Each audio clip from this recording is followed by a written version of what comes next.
The Basic Education Department working hard now to find spaces for over 16,000 pupils in grade 1 and 8 as public schools open for the first time this year, the 2021 academic calendar kicking off. This is, of course, after an unprecedented delay caused by the COVID-19 pandemic. Now, as we speak, it's still unclear if former President Jacob Zuma will actually carry through with his declaration by not showing up at the State Capture Commission of Inquiry today. You'll remember he was actually ordered by the Constitutional Court to testify this week.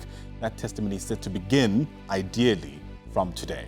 Let's hone in on one of those headline stories now. After a delayed start to the 2021 school year due to the COVID-19 pandemic, all public schools are now set to reopen today, well, at least in part. This year, there are added new concerns, such as the screening of children and the availability of personal protective gear. For some perspective on what the year ahead looks like, let's bring in our guests. Professor Felix Maringe from the Wits School of Education joins us alongside Matakanya, who is the General Secretary of the National Association of School Governing Bodies. To both our guests, thanks very much for your time and welcome to the program. Prof, let me begin with you. Part of what I said when clarifying that all schools are set to open today is because we actually heard from the Basic Education Department yesterday that almost 70 institutions won't be opening their doors for a variety of reasons. This brings into sharp focus the amount of pupils who are likely to be left behind today. Yes, you are indeed right. And thank you very much indeed for having me today, and good morning to your listeners. Yes, it is not a good thing that at the beginning, particularly after schools have been closed for a long time, that some schools are still not ready.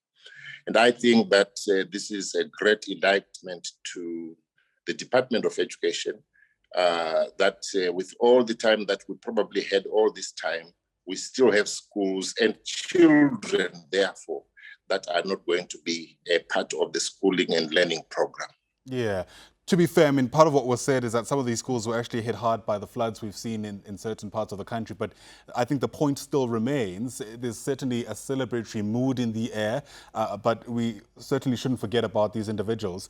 Matakanye, part of the concerns have been raised by unions are centered around long-standing issues. Things like PPE, the ability to social distance within classrooms. How closely aligned are these concerns to your worries as SGBs? Thank you very much once again, Ayanda, and your viewers. I would like to firstly send our deep, heartfelt condolences to all the teachers, to all the children who passed on during the holidays. We support really our families and will continue to support their families. And secondly, we would like to welcome the report that has been delivered by the minister, as well as the NITT.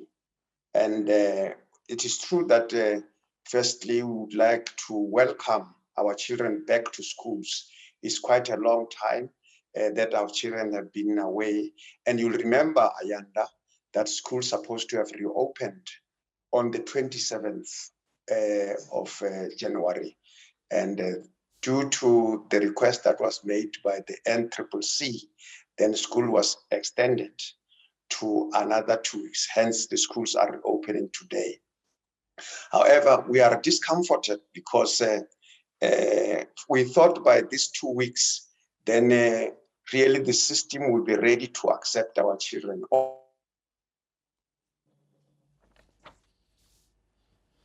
right, it appears we're having trouble there with the connection to one of our guests. As we try to reestablish that, let me bring the conversation back to you, Professor Maringe. You know, I wonder whether we've taken enough time to consider the issues around pedagogy during a global health crisis, right? The ways through which teaching and learning takes place when you're literally worried about a deadly disease in your midst. I mean, do you feel, as an academic even, that enough effort has been put into how we can reimagine the dynamic in the classroom from today?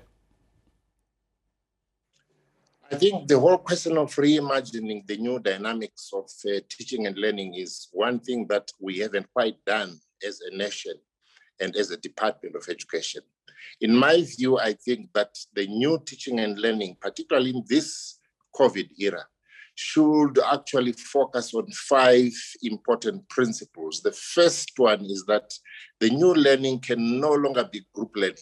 It can only be learner-centered learning, which is embedded in personalized experiential kinds of learning. So that's number one. And the second thing is that I think there is need for us to be moving towards a more blended teaching and learning kind of approach, an approach which specifically, takes us from the ordinary and traditional face-to-face kinds of teaching, but which also involves online teaching and learning. Now, this has got very, very serious implications on what can be done in schools and how schools can be facilitated to be able to do that. But I also think a third principle in this particular era is that our learning now needs to be more assessment-driven. I think there's greater need for assessment as a tool for learning, but also as a pedagogic principle which drives learning. And I think the fourth principle in this particular age is that our learning has got to be extremely supportive of effective home learning. A lot of the learning is likely to take place in the homes.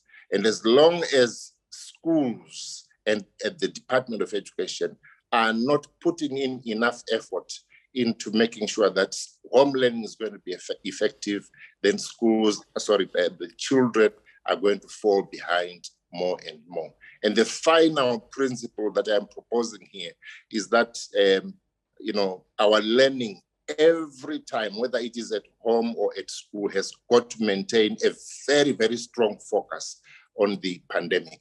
That is very, very important. So those are 5 principles I would like to offer at this particular stage. Thank you. Right. And very quickly, Prof, when you say that it should be focused on the pandemic, are you suggesting that it actually be integrated into the curriculum, or just, general awareness that we are learning and teaching in the midst of a pandemic? What do you mean by that? I think it's both. It's both general awareness, but it is also an integration of the kinds of learnings that we need to develop out of the pandemic itself, so that kids begin to understand, a little more about what pandemics are and how they should navigate their ways throughout, those experiences. Interesting. Matakanye, part of the points mentioned there by the Prof is increasing support for learning at home. We know this to be a great challenge for many homes in our country. How can SGBs, how can SGBs support something like that sort of initiative? No, thank you very much. I also agree with the Prof there. Well, what we have to do is to continuously engage with the Department of Basic Education to add more resources, particularly to schools that do not have anything, schools that are in the rural, the deep rural, schools that are in the township, the poorest of the poor schools, the working class schools, because the parents are not working and they do not have those equipments in their homes. But if the department can ensure that they quickly discuss with the Treasury and the government to support those schools, we are also going to ensure that we support those schools so that now home, if then there is home learning, as the professor talked about, the blended type of learning, then we have the home as homeschooling. Then we know that there are those equipments that our children and parents can use at home, but also we call upon parents to ensure that if then we come to that level of homeschooling, there must be enough supervision for our children so that quality education can also observed at home. And, part of the long list of concerns that have also emerged, Matakanya, is around fees, right? It's an issue I've raised several times on this platform before. And part of the reason why it keeps coming up is because I don't think enough has been said to ensure that everyone is on the same page here. Of course, the concern from many parents is A, our incomes are reduced, but B, children are unlikely to be spending as much time at school as they used to be. Are you able to share with us any conversation taking place behind closed doors about, steps being taken to try to resolve this?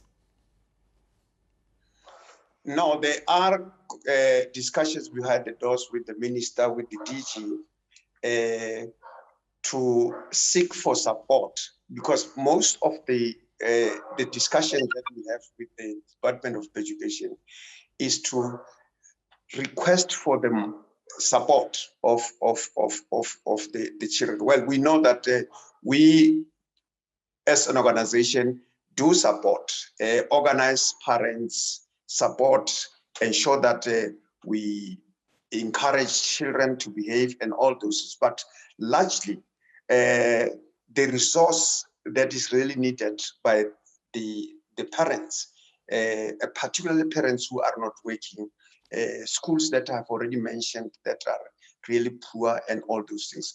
That support, that will be money that will buy equipments to enable these children to learn through. I mean, when you talk about remote, this question of data, this question of equipments like cell phones or TVs and all those things. You must have those things. So some parents are not working. So if a parent apply for the homeschooling and that parent does not have those equipments, now it's a problem, because it will just be home learning in just theoretically, but practically it will not take place without those. Hence, we are engaging with the department and say, how best really can we support this and talk to the government, because the only way is to the government. We don't have money, parents do not have money, nobody has money. It's only the government that has money. And secondly is that now we are to apply to them as well to say, we think this number of children then have to have a homeschooling. Absolutely. Well, so much to discuss, so little time. Thank you to both our guests for sharing your insights, at least with the moments that we've had this morning. Really appreciate it. Professor Felix Maringe from the Wits School of Education, also joining us alongside there, Matakanye, who's the General Secretary of the National Association of School Governing Bodies. I wonder how history will look back at the cohort of learners who have to go back to school under these circumstances, even just sociologically speaking. Having to learn anything during this time must have some kind of impact, right?